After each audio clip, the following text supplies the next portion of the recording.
एक बार ऐसे कथा चल रही थी और सब लोग हमारे जैसे आचार्य जी बोलते हैं ना, वैसे ही सब अनाउंस कर रहे थे मंच संचालक जी, फलाने की ओर से इतना रुपया, फलाने की ओर से इतना रुपया आया। एक सज्जन वृंद वहीं विराजमान थे, उनके मन में आया जाकर के हम भी कुछ रुपया दान कर दें। बड़े ध्यान से सुनिएगा। अब मन में बात आई सरकार, तो वो धीरे से गया मंच संचालक के पास और कह दिया, बोल दो मेरी ओर से भी 21,000 रुपए इस कथा में दान किए गए। अब भाई मंच संचालक कमेटी का व्यक्ति बड़ा प्रसन्न, 21,000 रुपए का दान आया। अब उस भाई ने कहा मेरा नाम मत बोलना, क्योंकि कहते हैं गुप्त दान का महत्व बहुत होता है। अब मंच संचालक ने बोला, भाई बहुत प्रसन्नता की बात है, हमारे यहाँ एक ऐसे सज्जन वृंद विराजमान है जिन्होंने 21,000 रुपए का दान किया है महाराज। अब वो व्यक्ति सुन रहा है, उससे रहा नहीं गया। वो फिर गया मंच संचालक के पास और कहता है, कह दो कि जिन्होंने ये 21,000 का दान किया है वो यही इसी पांडाल में विराजमान है। मंच संचालक ने बोल दिया, तो भी उससे रहा नहीं गया और फिर गया संचालक के पास, बोले कह दो तो वो दाहिनी ओर की कुर्सियों में तीसरे नंबर की कुर्सी पे बैठे हुए हैं। अब बताओ जरा, इतना नाटक करने की क्या आवश्यकता, सीधे सीधे अपना नाम बुलवा लिया।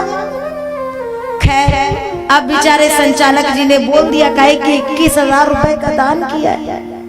अब महाराज अगले दिन कमेटी के लोग उसके यहाँ गए, भाई साहब ने चेक पकड़ा दी और चेक जैसे ही दी और कमेटी के जन बैंक में गए और वहां तो सरकार वो चेक वापस हो गई।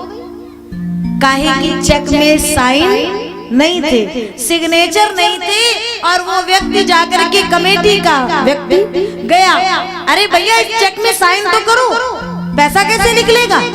तो वो दान करने वाला व्यक्ति कहता है, अरे कैसी बात करते हो महाराज, कहीं गुप्त दान में भी नाम लिखा जाता है क्या? हाँ, गुप्त दान में भी नाम लिखा जाता है, साइन करूंगा तो नाम नहीं आ जाएगा। ऐसे ऐसे दानी पड़े महाराज जो मर जाएंगे, लेकिन कभी सदकार्य में सद जगह पर कभी अपना कुछ भी खर्च करने वाले नहीं है। और जबकि सबको पता है यहाँ जो हमारा है, हमारे हाथ में सब है, परंतु हमारा ये हाथ हमारे हाथ में नहीं है। कैसे?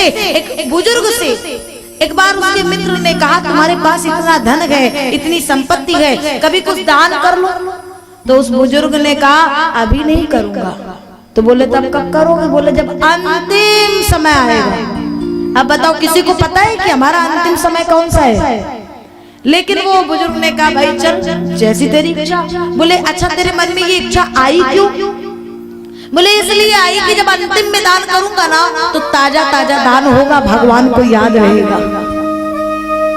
अभी दान कर दूंगा और मरूंगा 20 साल बाद तो भगवान को कहीं याद रहे न रहे, इसलिए ताजा ताजा दान भगवान को याद रहेगा। ठीक।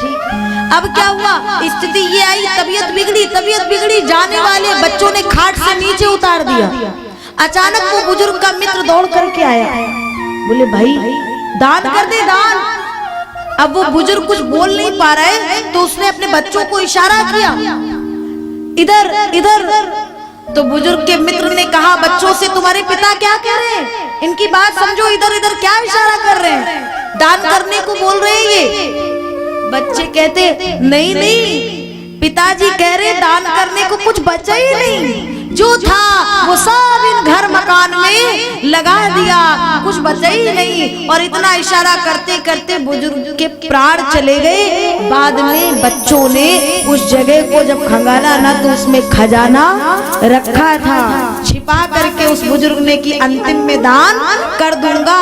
मतलब सब उसके हाथ में था, परंतु हाथ हमारे हाथ में नहीं है। जब तक उसकी कृपा नहीं होगी और मन से सद्बुद्धि नहीं होगी, तब तक ये दान का कार्य संपन्न होने वाला नहीं है। इसलिए समय रहते कर लो, नहीं तो खाट पे पड़ जाओगे। बच्चों से कहोगे बेटा फलानी जगह कथा हो रही है, थोड़ा सा सुना लाओ ना। बच्चा कहेगा बुढ़ऊ चुपचाप पड़े रहो, हम जा रहे हैं खेलने, यही से सुनो जितनी आवाज आ रही है। उस समय जीव को याद आता है इस परिवार इस कुटुंब के लिए मैंने क्या दे दिया।